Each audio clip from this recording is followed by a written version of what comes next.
نحمده ونصلي على رسوله الكريم اما بعد فاعوذ بالله من الشيطان الرجيم بسم الله الرحمن الرحيم ان الله وملائكته يصلون على النبي يا ايها الذين آمنوا صلوا عليه وسلموا تسلیما۔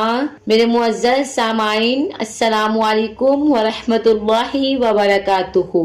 آج میں آپ کو نماز تہجد کی فضیلت کے بارے میں بتاؤں گی اور نماز تہجد کس ٹائم پڑھنی چاہیے، اس کے بارے میں فرمان مصطفیٰ صلی اللہ علیہ وآلہ وسلم کیا ہے اور اس کی رکعت کے بارے میں بتاؤں گی کہ کتنی ہیں۔ تہجد کی نماز کی بہت ہی زیادہ فضیلت ہے۔ تہجد کی نماز تک پہنچ جاؤ تو سمجھ لینا کہ اللہ نے ہمیں اپنے قریب کر لیا ہے، کیونکہ یہ وہ نماز ہے جو مؤذن کی اذان پر نہیں، دل کی اذان پر پڑھی جاتی ہے۔ تہجد اللہ نے اپنے بندوں پر فرض نہیں کی، لیکن جب بندہ اللہ کی محبت کی تلاش میں اپنا گرم بستر چھوڑ کر اس رب کے حضور سجدہ کرتا ہے تو فرض سے لے کے عرش تک خدا کی رحمت اس بندے سے گفتگو کرتی ہے۔ بہت ہی زیادہ نماز تہجد کے سجدوں میں کشش ہوتی ہے، یہ اللہ کی پہچان کروا دیتے ہیں۔ اللہ پاک سے میری دعا ہے کہ اللہ پاک ہم سب کو نماز تہجد پڑھنے کی توفیق عطا فرمائے۔ اب میں آپ کو اس کا معنی بتاتی ہوں۔ اس کا معنی ہے نیند کو چھوڑ دینا۔ نماز عشاء کی نماز کے بعد رات کو سو کر اٹھنے کے بعد بیدار ہو کر نماز تہجد پڑھی جاتی ہے۔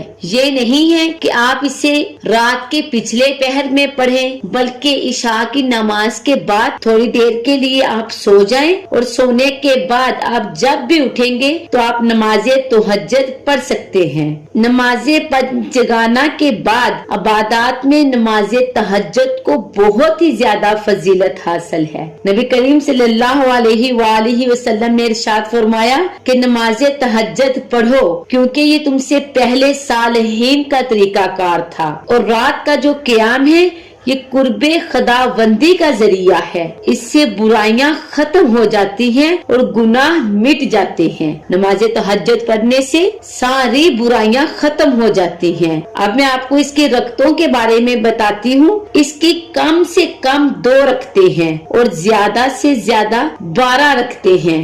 اللہ کے خاص بندوں کی یہ محبوب ترین نماز ہے۔ اس نماز کی قرات میں طویل صورتیں پڑھنا سنت ہے۔ ہمیں چاہیے کہ اس نماز میں طویل صورتیں پڑھیں، اور اللہ پاک سے میری دعا ہے کہ اللہ پاک ہم سب کو نماز تہجد پڑھنے کی توفیق عطا فرمائے اور اس کے صدقے ہمیں اپنا قرب عطا فرمائے۔ آمین بجاہ النبی ثم آمین۔ وما علینا الا البلاغ المبین۔